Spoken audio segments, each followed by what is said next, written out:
क्या होता है? फंक्शन एक स्पेशल ब्लॉक होता है हमारे कोड में, एक पोर्शन होता है जिसको हम अपने मेन फंक्शन में, मेन प्रोग्राम में बार बार यूज कर सकते हैं। ठीक है, उससे हमें फायदा ये होता है कि हमारा प्रोग्राम जो है सिंपल और थोड़ा क्लीन क्लीन दिखता है, साफ साफ दिखता है। फंक्शन को बनाते कैसे हैं?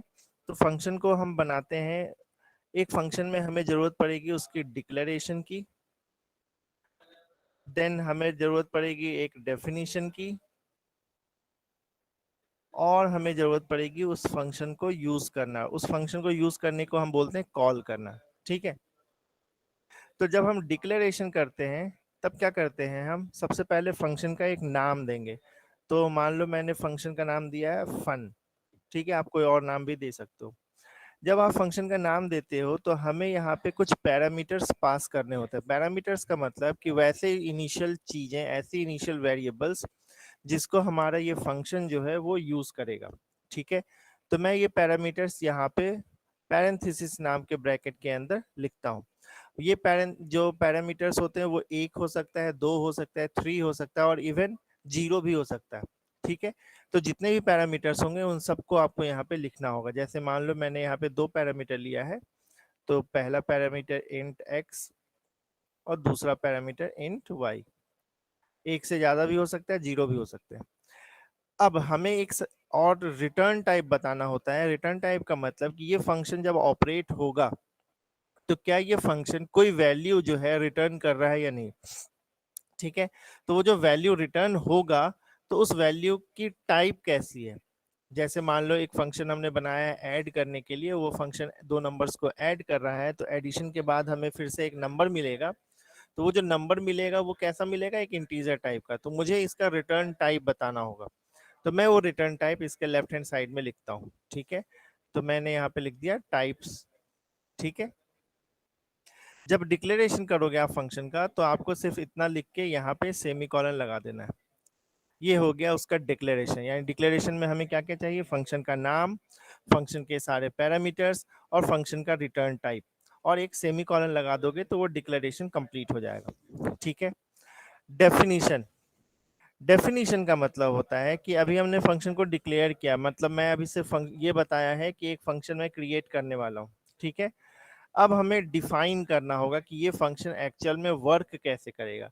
तो जब आप फंक्शन को डिफाइन करते हो तो ये वाली लाइन बिल्कुल एज इट इज फिर से हमें लिखना पड़ता है। यानी मुझे लिखना होगा रिटर्न टाइप, फंक्शन का नाम और उसके पैरामीटर।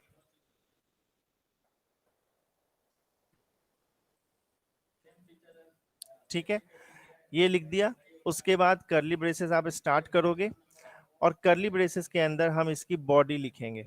यहाँ पे ध्यान देना, मैंने सेमीकोलन नहीं लगाया है। करली ब्रेसेस के अंदर मुझे बॉडी लिखनी है।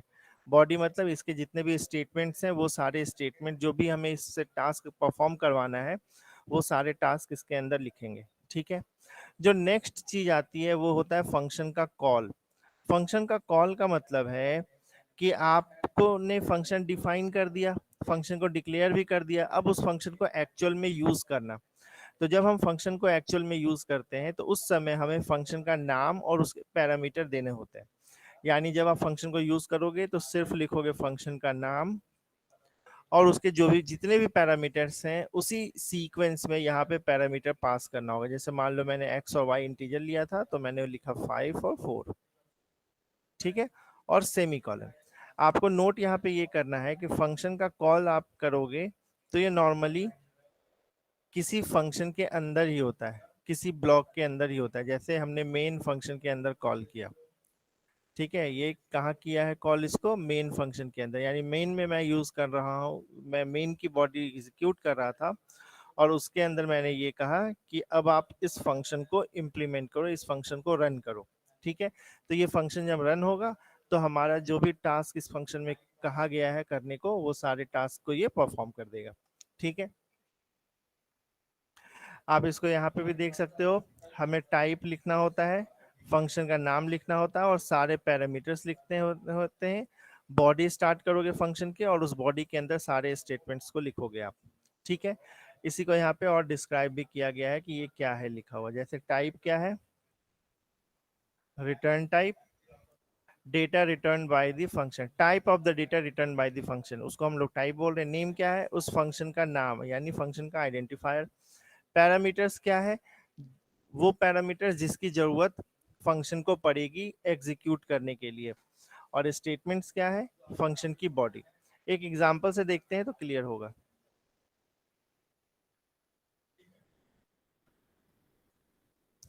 देखो, एक फंक्शन बनाना था, हेडर फाइल लगाया, नेम स्पेस किया, फंक्शन हमारा है यहाँ पे और मेन जो है वो यहाँ पे। ध्यान दोगे, एक फंक्शन को पहचानने के लिए हमें ये वाला ब्रैकेट देखना होता है। इसको बोलते क्या है? इसको हम बोलते हैं पैरेंथेसिस।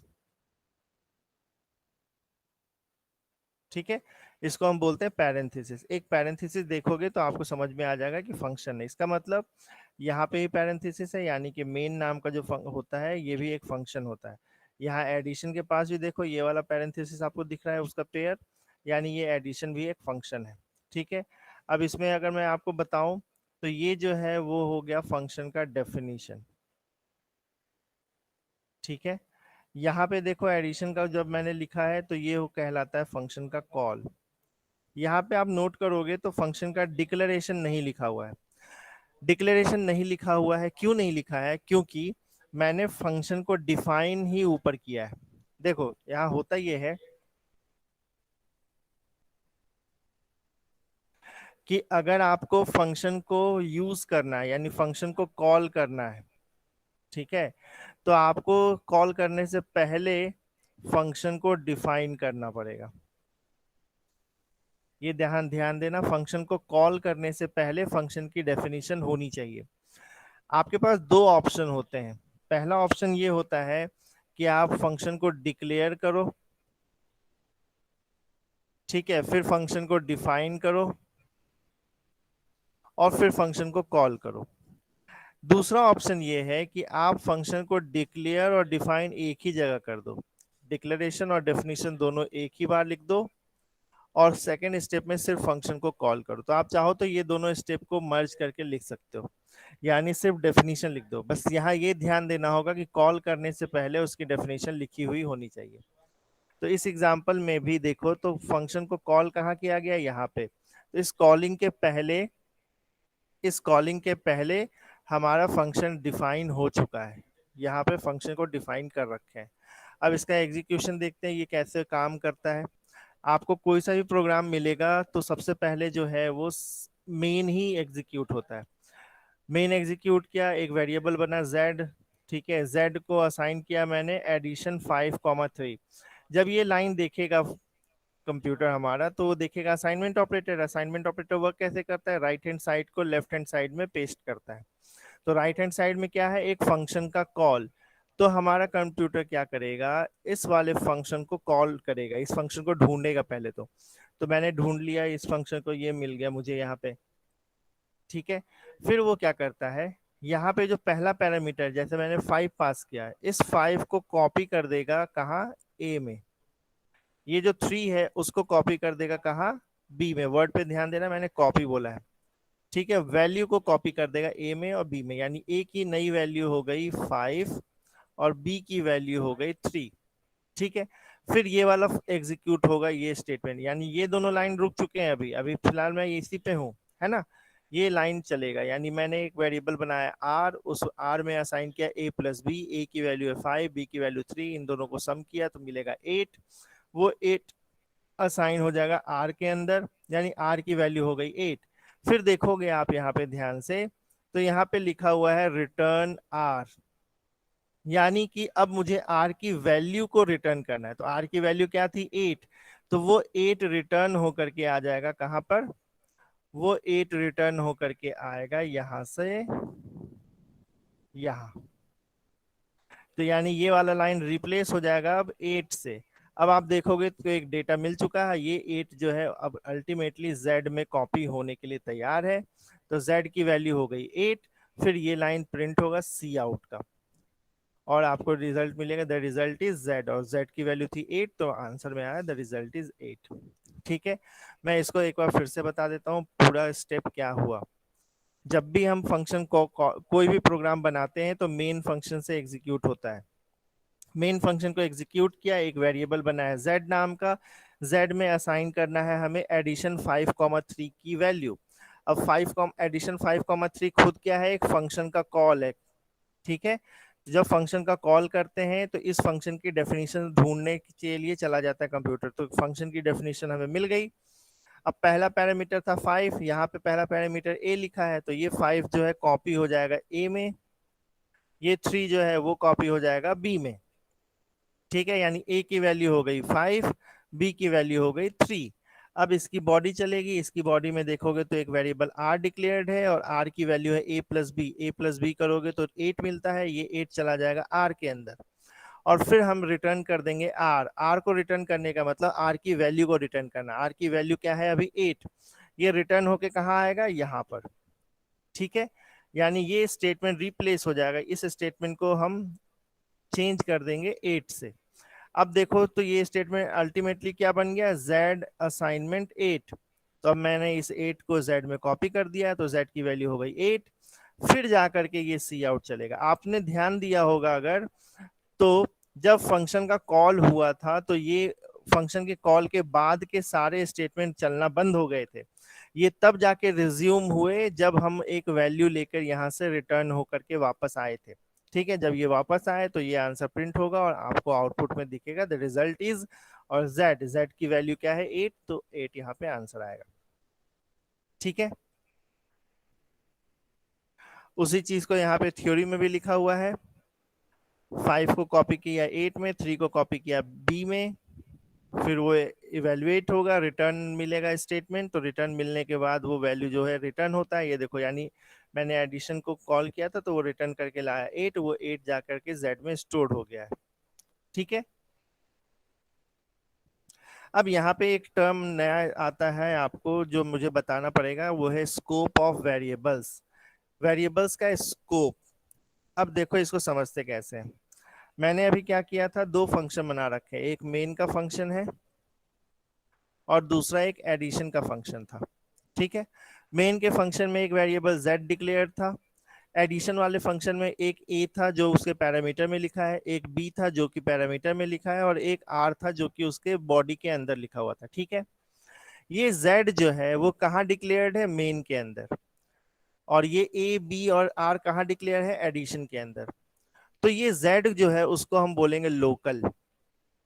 सिमिलरली ये ए बी आर जो है इसको भी हम बोलेंगे लोकल। क्या मतलब होता है लोकल का, लोकल का मतलब होता है कि ये z यहाँ एक्सेसिबल नहीं है और ये तीनों ए बी और आर इस साइड में एक्सेसिबल नहीं है। मतलब मेन फंक्शन में अगर आपने यहाँ पे सी आउट ए कर दिया, अगर लिख दिया मान लो, तो वो एरर दे देगा। क्यों एरर दे देगा, क्योंकि उसको ए के बारे में पता ही नहीं है, क्योंकि ए जो है यहाँ पे डिक्लेयर्ड नहीं है, ए यहाँ डिक्लेयर्ड है, ठीक है। सिमिलरली अगर आपने एडिशन में सी आउट जेड कर दिया तो भी एरर आएगा। क्यों, क्योंकि z जो है वो यहाँ डिक्लेयर्ड नहीं है, यहाँ पे डिक्लेयर्ड है। मैं कहना ये चाहता हूं कि जो भी वेरिएबल जिस भी फंक्शन के अंदर डिक्लेयर्ड होता है वो वेरिएबल सिर्फ और सिर्फ उसी फंक्शन में एक्सेसिबल होता है, उसी फंक्शन में लोग उसको जानते हैं, बाकी दूसरे फंक्शन में उसको लोग नहीं जानते। ऐसे सारे वेरिएबल्स को हम बोलते हैं लोकल वेरिएबल्स, ठीक है।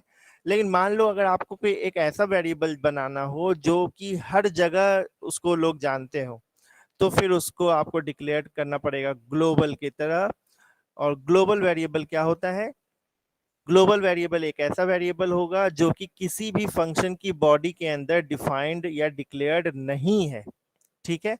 एग्जाम्पल से देखो तो क्लियर होगा। जैसे यहाँ पे एक एग्जाम्पल लिखा है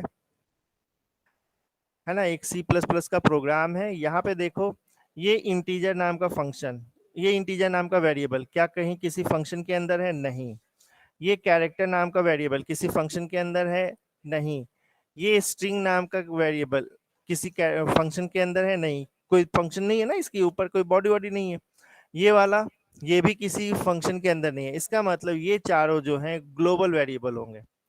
मेन फंक्शन को देखो, अब फिर एक फंक्शन स्टार्ट हुआ मेन नाम का, इस मेन फंक्शन के अंदर देखोगे तो एक वेरिएबल है एज नाम का, एक वेरिएबल है फ्लोट का टाइप का, ए अनदर और अनदर वन, इस तरह के तीन वेरिएबल हैं। ये तीनों वेरिएबल जो है ये कहलाएंगे लोकल वेरिएबल। क्यों कहलाएंगे? क्योंकि ये तीनों जो है एक फंक्शन की बॉडी के अंदर डिक्लेयर्ड है। अब इसका मतलब ये हुआ कि आपने इसकी बॉडी यहाँ पे खत्म हुई, ठीक है। अगर मान लो इसकी बॉडी के बाहर यहां पर आप अगर लिखते हो सी आउट, कोई से अभी ले लो, मान लो एज ही लिखते हैं, एज, तो ये एरर दे देगा। क्यों एरर दे देगा? क्योंकि इसके बॉडी की खत्म होते ही ये एज का स्कोप जो है खत्म हो जाता है। स्कोप का मतलब स्कोप जानने वाले लोग खत्म हो जाते हैं, ये बाहर डिफाइंड ही नहीं इसकी बॉडी के बाहर, ठीक है। लेकिन इस फंक्शन की बॉडी के अंदर और इस फंक्शन की बॉडी के बाहर अगर आपने सी आउट किया है और सी आउट में लिखा, मान लो ये इंटीजर, इसको मैं यूज कर रहा हूं, तो वो चल जाएगा, कोई एरर नहीं आएगा। क्यों नहीं आएगा? क्योंकि इस इंटीजर को सभी लोग जानते हैं, चाहे वो किसी फंक्शन के अंदर यूज करो, चाहे वो किसी फंक्शन के बाहर यूज करो, क्योंकि ये ग्लोबल है। ग्लोबल वेरिएबल पूरे प्रोग्राम में कहीं पे भी यूज हो सकता है। लोकल वेरिएबल सिर्फ और सिर्फ उसी फंक्शन में यूज होगा जिस फंक्शन में उसको डिक्लेयर किया गया है, ठीक है।